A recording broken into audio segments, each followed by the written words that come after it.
Welcome back, students. In this session, we'll be studying the last part of this chapter on emergence of Mahatma Gandhi in national movement. So, only a few portion is left, and after completing this chapter, we'll start with the last chapter of our syllabus. We will be quickly completing our syllabus so that we can revise and we have enough time to study.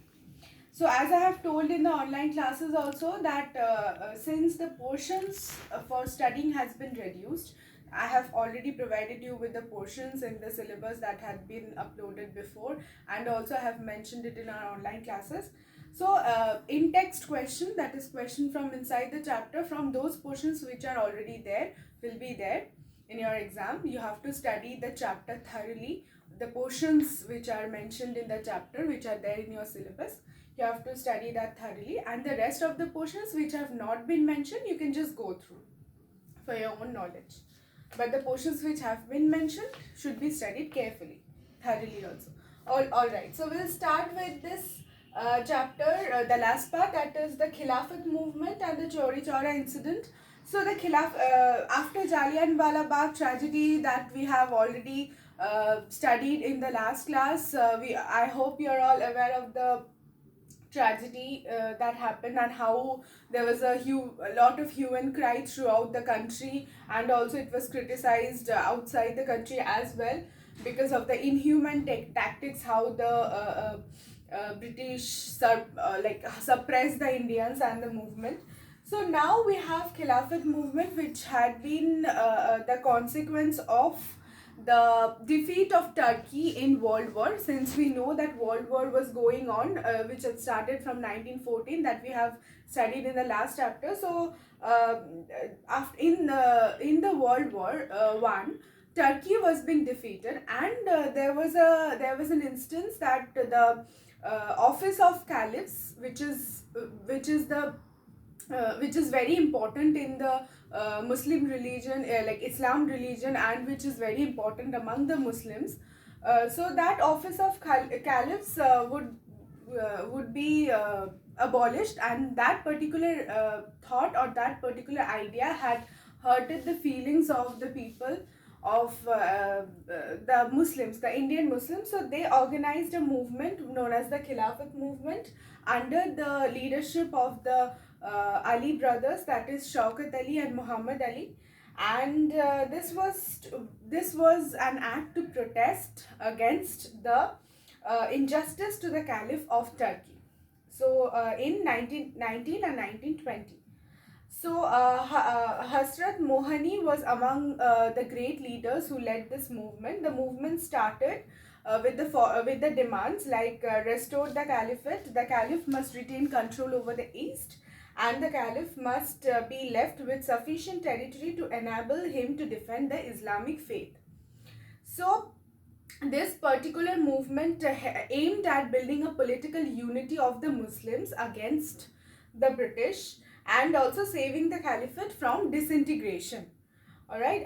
So a deputation was given by the Khilafat leaders to the viceroy, whose reply was very disappointing. Another deputation also met Lord George in London, which also experienced same disappointment. So they tried to protest passively first, but then they were very disappointed. So this particular opportunity was being seen by the Congress leaders to be a very important, as well as a very opportunity to unite the Hindus and Muslims again. So Mahatma Gandhi, along with some prominent leaders, supported the Khilafat movement and toured different parts of the country in order to spread the reasons of the movement and also unite the people. And October 17th, 1919, remember the date, October 17th, 1919 was being declared as the Khilafat Day. So Mahatma Gandhi had given back the title of Kaiser-i-Hind, which was provided to him by the government. So he renounced that title, he returned that title, and there was a mass agitation and mass protest throughout the country. Hundreds of lawyers, including Motilal Nehru, Chittaranjan Das, Dr. Rajendra Prasad, Asif Ali, gave their profitable occupation, and thousands of students left government schools and colleges and also joined national schools and colleges instead. So this raised the Indian public, and this helped in the growth and development of the indigenous schools and in universities also. So a number of people responded to the appeals of the Congress to carry messages to the entire country, and women also showed great enthusiasm. And again, the boycott and the Swadeshi movement gained its momentum along with the Khilafat movement. Many government servants resigned their jobs, and somehow there was a Muslim and Hindu unity again got back, and there was a mass agitation throughout the country through this particular movement. So in 1921 November, the British government arranged for the visit of Prince of Wales to India, but this was again called upon by the Congress. Congress called upon this particular visit of the prince, who is being regarded as a very important position in Britain, has been boycotted. The Congress called for a boycott of the visit of Prince of Wales. And when the prince landed in India in Mumbai, mass hartals, strikes were going on throughout the country.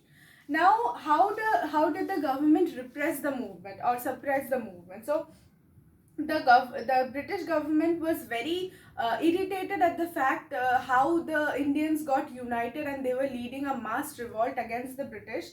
And the non-cooperation movement have also progressed to a very have seen developments and progressments, and it was decided to crush the movement by resorting to repressive measures like very unlawful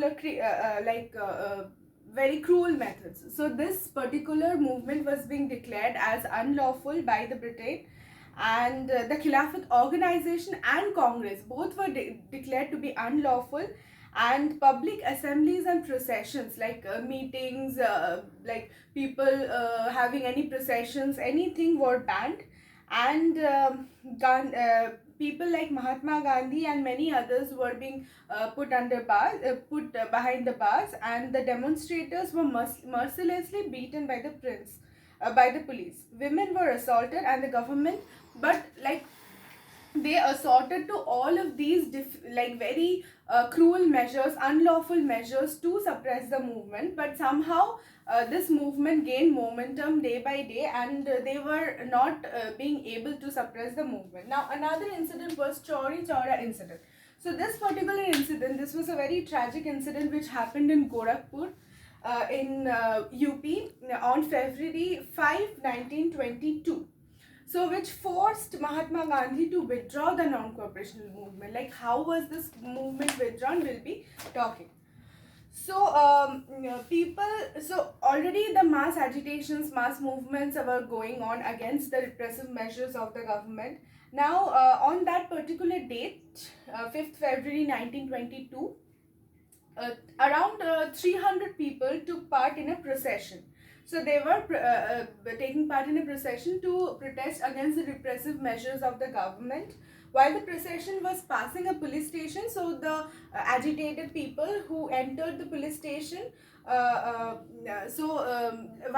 since processions and meetings were being declared as unlawful, so though it was a peaceful protest, but the constables came out and they kind of stopped the people from protesting. So the frustrated agitators were very irritated at the behavior of the constables, and they barged in the police station, and they attacked the policemen and set the police station on fire. So in this tragedy, around 22 policemen were burnt alive. And the news of this outrage was very saddening because to Mahatma Gandhi, because he wanted a peaceful protest. He did not want violence, or he did not want any agitation. Like, agitation should be done in a peaceful way, not something violent, or not by harming anybody. So this because also this particular agitation, which was non-cooperation movement, also took a violent turn. So he wanted to stop the non-cooperation movement, and he immediately decided to withdraw the movement. So impact of non-cooperation, the non-cooperation movement was very successful, as it was successful in uniting the mass people, most of the people of India, without any weapon also. And the people began to understand the cruel and repressive measures of the British, and the people began to lose faith in the British administration, and they got united under a common leadership. And there also was a Hindu-Muslim unity, which was gained back somehow, and masses of people joined this movement. This was like one of the important mass movements which took place against the British administration. Now, formation of a Swaraj party. So the suspension of the non-cooperation movement suddenly agitated many Congress, like many of the leaders of Congress, and under the leadership of Chittaranjan Das and Motilal Nehru, there another party was formed known as Swaraj Party. As the members of the Swaraj Party did valuable work towards Indian struggle for freedom. How? So this party aimed at getting share of the seats in the legislature, so that they can go inside the administration or administrative processes and administrative structure, and take part in the protest. Like if you are in some administrative structure and you are protesting, then somehow or the other the administrators will have to listen to you. So that is how they wanted to protest against the British injustice. So in order to intensify the national freedom struggle, Swaraj Party was formed, and this party was also successful in getting the Rowlatt Act. Remember the Rowlatt Act? So the anybody could be arrested without any arrest warrant, and without any trial, they can be detained also. So against this particular act was being repealed, and under the influence of this party, the government decided to increase the share of the Indian commissioned officers in the army. So the number of Indians increased in the legislature as well as the army. So due to the welfare of the industrial labor, certain laws have been passed, and the obstruction put by the party in the councils forced the government to appoint a Simon Commission. So that is what we'll be studying in the next chapter. The death of Dr. C.R. Das, however, led to the disintegration of the party, and the party could not do much later on after the death of C.R. Das. So that will be about emergence of Mahatma Gandhi in the national movement. The next chapter will be just doing a bit of the next chapter, that is chapter 15 on India towards independence. This is the last chapter. We'll be knowing how India was moving towards independence in this chapter. So political developments of India, we can see there was another party which was formed, that is the Swaraj Party, and the formation of Rashtriya Swayamsevak Samaj, that is the RSS, and the Communist Party also have been formed during this period, and the Hindustan Republican Association was also formed. So we can see that there were various other small parties which was formed. The revolutionary movement was strong in Bengal, which Bengal was an important center since it was one of the headquarters of the British rule, as well as it was one of the important centers of agitation against the Britain national movement. So so along with the peasant struggle were also happening. So the peasant movement of Bardoli inspired the Gandhiji to start a new agitation, a new national struggle like the non-cooperation movement, in order to protest against the injustice of British rule. And Gandhiji slowly gathered the people against the British rule, against injustices of British rule, in another movement known as the civil disobedience movement.